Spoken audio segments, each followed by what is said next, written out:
Isto é poesía. Un ruído provocado. Non ornamento sonoro, arabesco para as pontas dos dedos, ou innecesarios encaixes para a alma dormir e sentir a levedeza da onda cando apenas chega a romper. Provocación de boca con fame. Isto. E a fame adormece ou reclama. Fronte á rutina, o rito da palabra tensa a pel do mundo, un tambor que desperta. A pel estremécese porque recoñece a morte que baila fora da tumba. Isto é tamén unha muller que resiste. Luisa Villalta é, sen dúbida, unha das voces máis importantes da poesía contemporánea. Non en balde, a Real Academia Galega dedícalle este ano de 2024 o Día das Letras Galegas, unha homenaxe que celebramos vivamente. Luisa Villalta Gómez naceu no ano 1957 na Coruña, cidade na que viviría e na que faleceu na noite do 5 ao 6 de marzo de 2004. Unha vida curta, por desgraza, mais intensamente creativa. Publicou teatro, relato, novela, foi articulista, traductora e, sobre todo, poeta. Mais antes que escritora, Luisa foi unha música de completa formación académica, unha virtuosa do violín ou do violino, como a ela lle gustaba dicir, que desenvolveu esta actividade en grupos como Escaino, a Orquestra de Santiago de Compostela ou a Xove Orquestra de Galicia. Mais, nun determinado momento, cando xa era docente de Lingua e Literatura Galega, vai relegando esta súa paixón a prol da escrita. Mais a música non desaparece totalmente, senón que ven formar parte esencial da súa palabra poética e seguramente de toda a súa obra. A música e a poesía, pois, non son simples compañeiras, senón que se entretecen, que se afectan nunha resonancia certamente significativa, onde a amplificación do sentido é moi evidente, non? En todo caso, para entender a traxectoria poética de Luisa, coido que sería interesante ler toda a súa obra, porque, ao igual que noutros autores, pero nela de maneira salientable, os seus libros van nacendo uns dos outros, sendo diferentes, moi diferentes, pero van ensarillando así un percurso que vai canda tamén a súa propia evolución persoal, de modo que vida e poesía van da man. Van da man tamén dun xeito dialéctico, porque Luisa Villalta sempre establece esa relación dialéctica entre escrita e vida, dúas dimensións que se van nutrindo unha a outra, máis que para Luisa a experiencia estética está moi por riba. Digamos que vida máis que vida. A experiencia estética, como digo, é para Luisa Villalta fundamental e é algo que está a procurar sempre. Este asunto, como outros de moi fondo calado, como, por exemplo, a relación entre liberdade e destino, entre o individuo e a sociedade, ou entre o individuo e a totalidade, etcétera, están moi presentes xa na súa primeira obra, que é Música Reservada. Unha obra de fondo calado filosófico, onde reflexiona sobre o propio feito poético, sobre a estética, e que vai sernos dada en estructuras clásicas, en estructuras poéticas, en estructuras estróficas clásicas, e cando non son tan ríxidas, son sempre armoniosas. unha armonía que se vai romper no seu seguinte libro, En ruído, publicado en 1995, ano no que tamén publicará Rota ao interior do ollo. Ben, Ruído é xa a súa saída da cámara de música reservada para enfrontarse ao mundo, para poñelo pé na rúa. E aí ela vai escoitar a vida, vai escoitar a humanidade. Xa que logo a música vai cambiar. A música é agora rota porque está a darnos ou a expresar a fragmentación, a soedade, a incomunicación, como ela percibe a sociedade. Unha sociedade ou unha humanidade escada abaixo da civilización, como ela di en determinado momento, non? Entón, a linguaxe agora, como dicía, é quebrada, con espazos en branco, espazos baleiros, con aliteracións, ritmas internas, etcétera, etcétera. Un mundo, como dicía, deshumanizado, sobre todo das cidades,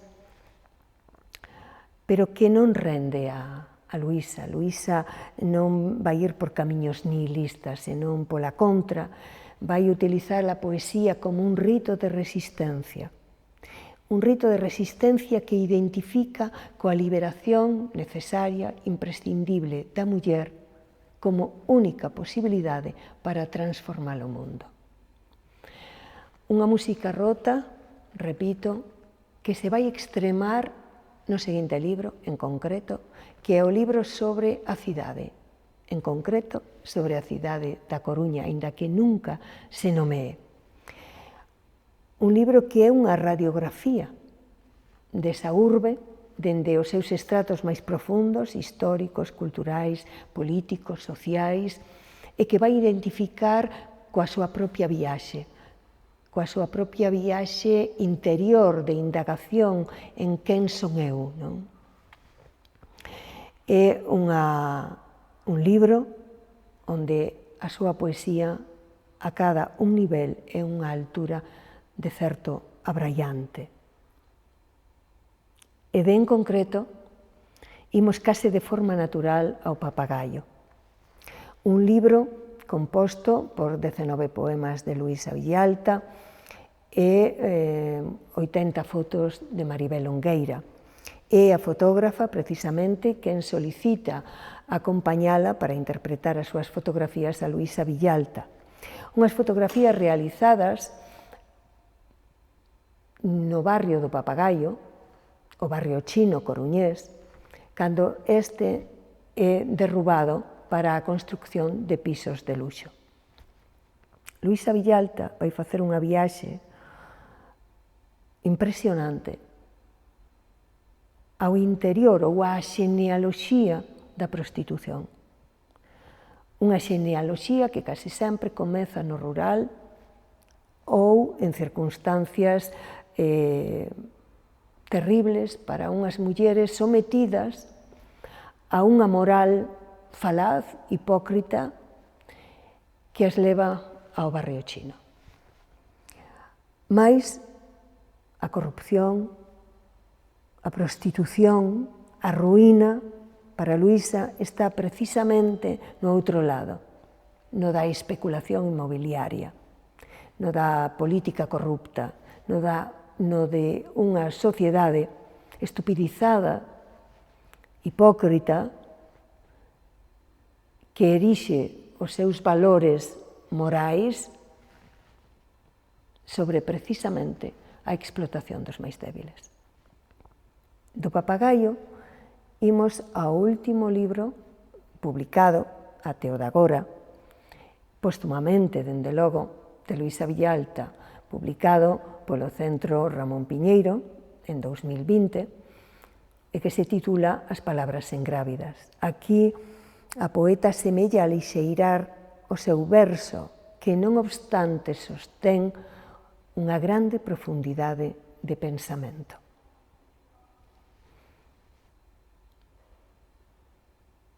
De música reservada.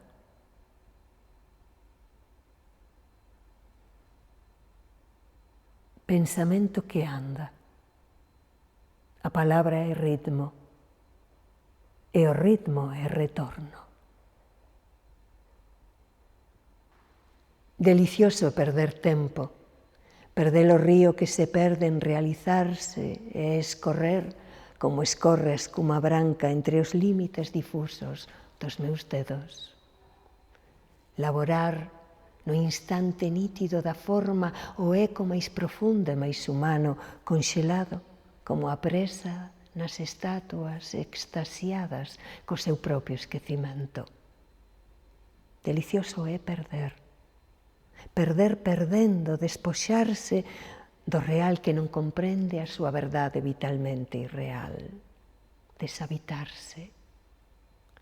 Desecado o humor do cotidiano, torrencialmente perdido na delicia, volcar a escueta síntese da hora, co prazer de recostarse no infinito. Desnudarse, desatarse a cada paso en que cai cada eu que vai comigo, para ser alguén en outro e outro en outro, e esquecer o modo en que se esquece o olvido. De ruído. Vexamos de poñer orde nas cousas. O pasado está coberto de flores no campo de batalla e a nosa soedade sangranlle os pés na inmensidade, buscando palabras de aluguer para renderse. Volve a descer militarmente cara á agua a multitude, unha pero rota, indivisiblemente extraña, inabarcável. As palabras, baratas, escoítanse andar entre si mesmas. Non hai máis que escrevelas como historia, na orde en que nos vayan caíndo sobre a mesa.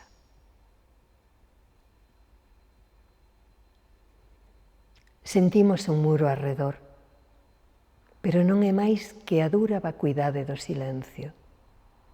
En esa vacuidade ten lugar a imaxe e a semellanza. Hóubese unha villa gotexar sempre de lonxe. O tempo, a nosa sede, cai sangue desde as veas do universo, pasos que veñen e non acaban de achegarse. A vida e vanse. Encontrámonos en órbitas que apenas se rozan entre sí, producindo no mundo un murmullo case inautível. Un sol encarapuchado turba a tarde franciscana. En Pádova, Giuseppe Tartini aínda toca o violino. A luz grisalla, con paso de zarabanda, recolle o eco de dúas cordas que soan simultaneamente, máis alá, dentro da habitación, por riba dos montes ou alén dos mares. Unha terceira corda faise ouvir sen ter sido pulsada. O sol descóbrese a si mesmo nun instante. O terceiro sonido sobrevén nos breves pero intensos momentos de armonía. Non é real, é pura existe. Papagaio. A amizade ten flor que rebenta nas paredes. Sobrevive da podremia mutua e so precisa das fiestras abertas onde nace e se deita o sol de dentro.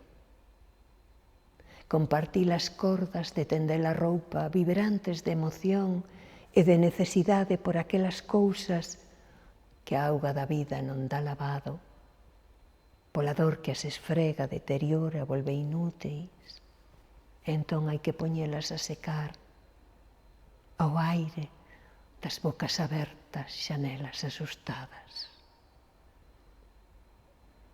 Non é amor no sentido estrito da palabra, senón amor de luz, esa grande indiferencia que produce estar ao alcance, vida con vida, porta con porta, as cordas frouxas destensadas máis e máis a medida que a auga do tempo amolece o tecido irreversible destes nosos corpos, o único que somos. De en concreto, a cidade. Asentamento dos pasos arredor da mente, instante de dispersión encistada, múltiplo eu, vento do orgullo ateigado de olvido, torceduras do espazo, superficie aliñabada, límite exterior das obsesións, axirrido arreitado, fertilidade estiñada, ollos en sucesión, portas que se pechan, escadas enguedelladas, fuxida final. Achegamento dos abismos, mar detido contra os cons do corazón. Eu en nós, sen nós, eu. De as palabras ingrávidas. E o fermoso de andar entre as flores é atopar a serpe e que non se alborote, que fique silandeira no nacimento do perigo, inofensiva en defensa propia. É fermoso ese respeito dos contrarios, aquí a flor, aquí o ese sibilino que hai que ter en conta para aprender a danzar, para saber a razón primeira da discordia. E pechando o círculo, como un eterno retorno idea tan cara a Luisa Villalta, imos rematar polo principio, é dicir, por música reservada, cun poema dedicado a Santiago de Compostela, xa que precisamente aquí estamos hoxe neste Museo das Peregrinacións. Andei por Santiago pisando estrelas na noite que as rúas devolveron con luces e clamores secretos na noite. Andei por Compostela coa pel das pedras orceladas, a rúa das hortas onde descansan os arcanos na noite, e cos barrocos e fidalgos tocan os tambores nas luces das xanelas. Casas reais e as grandes laxes como balsas na corrente cara adiante. Na noite un cantigar de fontes, nas rúas embozadas que espadan entre sí, Rúa Nova e Rúa do Vilar como dous brazos amigos que se apertan no toural. Pisando estrelas, subo as pratarías, Quintana arriba, paro e miro. O ceo peneira os ecos das esquinas e a berenguela, a alba, absorta aínda.